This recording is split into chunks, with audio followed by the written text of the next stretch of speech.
Yeah, students, for the Kolb's reaction, actually the Kolb's reaction, the reaction which is on page number 343 top, that is a combined reaction. Okay, so along with that you have to write the intermediate reaction also. I'll explain to you. Okay, first we will read the Kolb's reaction which is on page number 342 down.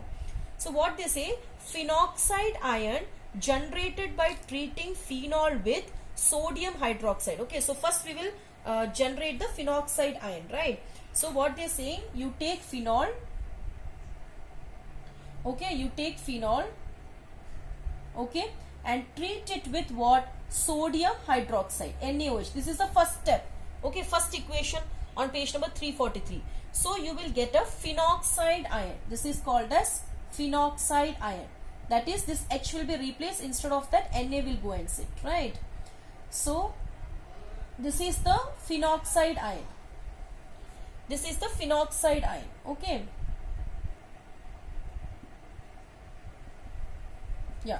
So phenoxide ion is generated by treating phenol with the sodium hydroxide, is even more reactive than phenol towards electrophilic aromatic substitution. So they actually, this phenoxide ion, they are more prone to the electrophilic aromatic substitution reaction, okay. Hence it undergoes electrophilic substitution with carbon dioxide. So what they are saying, this phenoxide ion, they are more prone to electrophilic aromatic substitution comparable to phenol. You understand? See here, when you compare this phenol and phenoxide ion, this phenol will not undergo electrophilic substitution reaction easily, but they will undergo electrophilic substitution reaction easily. But you have to add what? Carbon dioxide. That's why what they are doing, when they are adding carbon dioxide to this phenoxide ion, this phenoxide ion is undergoing what? Undergoing the electrophilic aromatic substitution reaction, and it will form. This is not there in book. This reaction is not there in book, so you please write it, okay. The intermediate one they have not given in your book, so you just copy this, okay. So you will get OH here, and you will get here COONA. Okay, so this is formed actually after what happened? After the electrophilic substitution. Okay, so electrophilic substitution can't be undergone by phenol. It can be undergone only by phenoxide ion. That's why it is first converted into phenoxide ion. Okay, so the name of this particular product is what? Sodium salicylate. Sodium salicylate. Okay, now then what happens? Now what will happen? This sodium salicylate, it will undergo the a proton is added, a protonation reaction. So what will happen to this? Proton is added. Can you see in your book that they have written this reaction? They have written this reaction.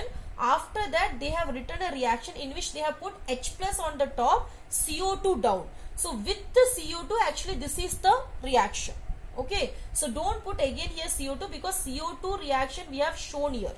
So then the next one is with the H plus, okay, that is reaction number, this they have given in your book as reaction number 1, and this they have given as reaction number 2, okay. After phenoxide ion, they are going two reaction number 1 and reaction number 2. Reaction number 1 is with carbon dioxide, which is not given in your book, but you do write it, okay. And reaction number 2 is with a proton, that is given here, okay. So then what is formed?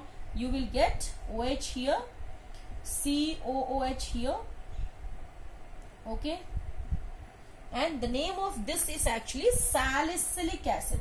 Here it was Na, so we called it as sodium salicylate. Here no Na is there, okay. So this is what? Salicylic acid. Or another name is 2-hydroxy, okay, 2-hydroxy benzoic acid. Actually C6H5COOH is benzoic acid, okay. So we can write 2-hydroxy benzoic acid also, or otherwise it is called as salicylic acid. This is Kolb's reaction, okay. So this you can write it in this way, the reaction, than it is given in the book. The intermediate product sodium salicylate also you can write it, right. So So you can copy this. Next reaction, we are moving to Riemer-Tiemann reaction.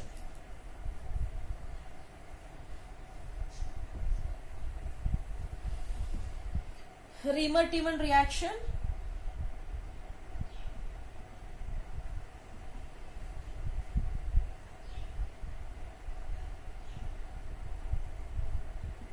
Riemer-Tiemann reaction.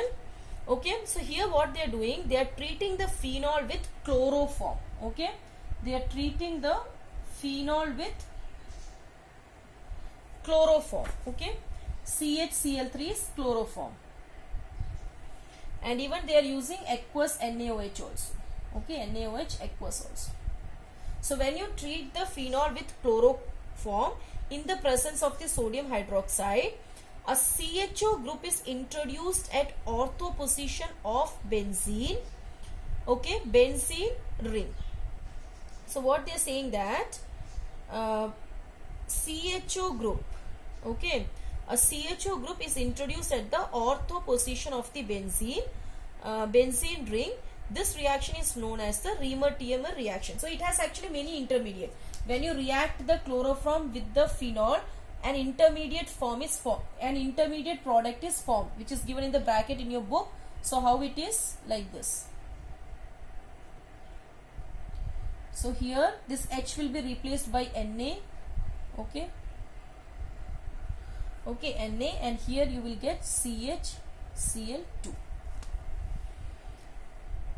Okay, so this is an intermediate product. The name of this is not given in your book, you just write it. It is called as benzyl chloride. Okay, this is nothing but benzyl chloride.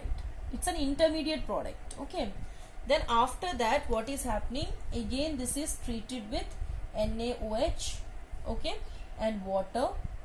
So you will get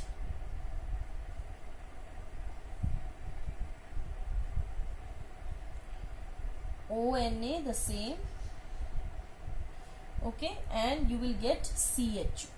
Okay, so what was the actually the statement? You read that on treating the phenol with the chloroform and sodium hydroxide, a CHO group is introduced at ortho position. Okay, so from this they have given in your book directly this, but an intermediate benzyl chloride is also formed. Okay, now this is ONA, right? You have to make it as phenol. Okay, so what you will do, you just protonate it, you add any of the proton. So what will happen, this will become OH, okay, OH, and this will be CHO. This Na will be released out. Okay, so now this is called as the salicyl aldehyde. This is called as the salicyl aldehyde.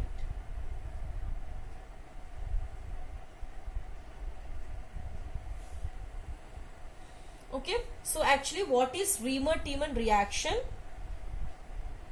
What is Riemer-Tiemann reaction? On treating a phenol with chloroform in presence of the sodium hydroxide, a CHO group is introduced at the ortho position of the benzene ring. This reaction is known as Riemer-Tiemann reaction. The intermediate substituted benzyl chloride, okay, the name is given in your book also. The intermediate substituted benzyl chloride is hydrolyzed. Hydrolyzed by, why hydrolyzed? Because you can see I have introduced an H2O, okay, in the presence of an alkali. Alkali is NaOH, okay, to produce salicyl aldehyde.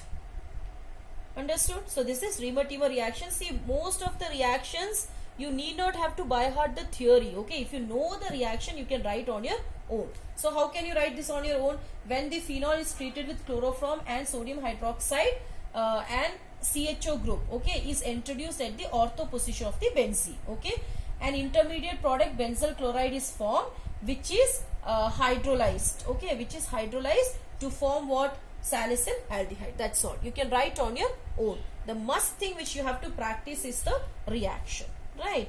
Now reaction number 4 and 5 is very easy. Reaction number 4 is what? The phenols are reacted with the zinc. Okay, zinc dust. It is reacted with the zinc dust. So it will convert into benzene, it seems. Okay. So you take phenol. Okay, you take phenol and you react it with the zinc dust. Okay, you have to heat it also. Okay, so when you heat it, what you will get? You will get actually the benzene. You will get benzene and Z and O will be released out. Okay, so actually this reaction is also called as the reduction of phenol. Okay, this reaction of phenol with the zinc dust is also the reduction of phenol, because you can see there is a removal of hydrogen group. Okay, so this is reduction. So if they ask you to write a reaction in which the phenol is reduced, you should keep it in the mind that phenol should be reacted with the zinc dust. Okay, now we are coming to the last reaction, oxidation, right?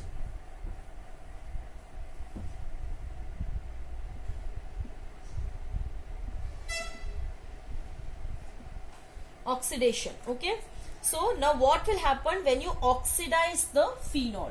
Okay, what will happen when you oxidize the phenol?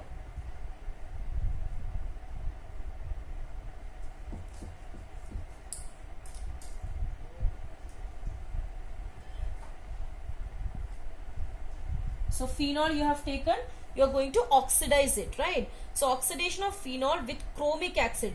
Chromic acid. What is the oxidizing agent you are using here? Chromic acid, right? So Na2Cr2O7. Na2Cr2O7. Chromic acid. Okay, and even they are using sulfuric acid also. Okay, so when you treat it with the oxidizing agent like chromic acid, you get conjugated diketone. Okay, you can see the product. The product is like this. Okay, it is here only double bond, because you are getting here double bond O, here you are getting double bond O. So you should always see for the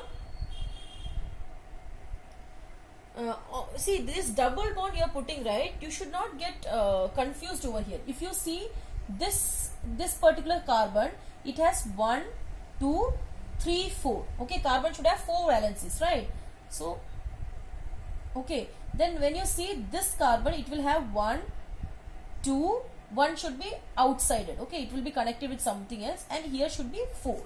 So in that way only they are putting actually the double bonds here. Okay, so you can see here C double bond O, C double bond O. What is C double bond O? Ketone. So here there are 2 ketones present. Okay, you know, right? It is this is all the carbon, because benzene is what? C6H5. Sorry, C6H6, right? So you can see here it is C double bond O, here it is also C double bond O. So there are 2 ketones formed. Okay, that's why they are calling it as what? Diketone. Okay, a product diketone is formed. They are naming it as benzoquinone. Benzoquinone. It's a diketone. Okay, so what they are saying that when you oxidize the phenol with the chromic acid, it forms a conjugated, because it is connected, conjugated diketone known as benzoquinone. Okay, then another thing what they are saying that in this oxidation we are using an oxidizing agent, but suppose you are keeping the phenol in the open area, like you are oxidizing it using the air. Okay, you also know that addition of the air is also an oxidation process, right? Because air has oxygen. So suppose if you are oxidizing it in the presence of air, then it will form a dark colored mixture. Okay, a dark colored mixture. Okay, that is also called as quinone. So it will form a dark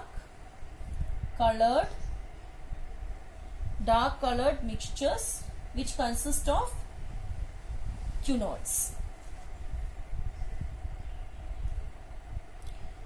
Okay, and they also say that comparability to when you compare this phenol and alcohols. Okay, so phenols are actually more oxidized, more readily oxidized than alcohol. See, in alcohol part, when we have seen reaction involve cleavage of CO bond in alcohols, there also we have seen oxidation, right? Here also we are seeing oxidation. So what they say that when you compare the oxidation done by the alcohols and when you see the oxidation done by the phenols, the phenols actually they are more readily oxidized comparable to alcohols, right? So this is, I think this is clear. So when you oxidize the phenol with an oxidizing agent like chromic acid, so what is formed? A diketone is formed. Diketone is formed, which is called as benzoquinone. Even if you are not using any of the oxidizing agent, you are just using air as an oxidizing agent. In that case also, phenol will form some of the colored mixtures which are called as the benzoquinone or the quinones, right? So if you see what is the application of this benzoquinone or quinone? It is used as they are very colored in nature, so they are used for dyeing purpose. Okay, dye. Many synthetic dyes are actually quinones, and many coenzymes. Okay, many enzymes which take place in the cellular respiration in our body. You will study in bio, okay, about cellular respiration, the respiration which occurs in each and every cell. There also you will come across many ubiquinones, right? So they are the applications of actually quinones. Okay, with this the chemical reactions involving the cleavage of CO bond in alcohols and phenols are over, right? So on page number 344 you have some commercially important alcohols. It's very important, you can go through on your own, I will not take, right? So the next will be my video will be on from page number 345, preparation of ethers. So preparation of alcohols, preparation of phenols are over. Now we are left out with the preparation of the ethers, right? By this, the chapter will be over, right? Thank you so much.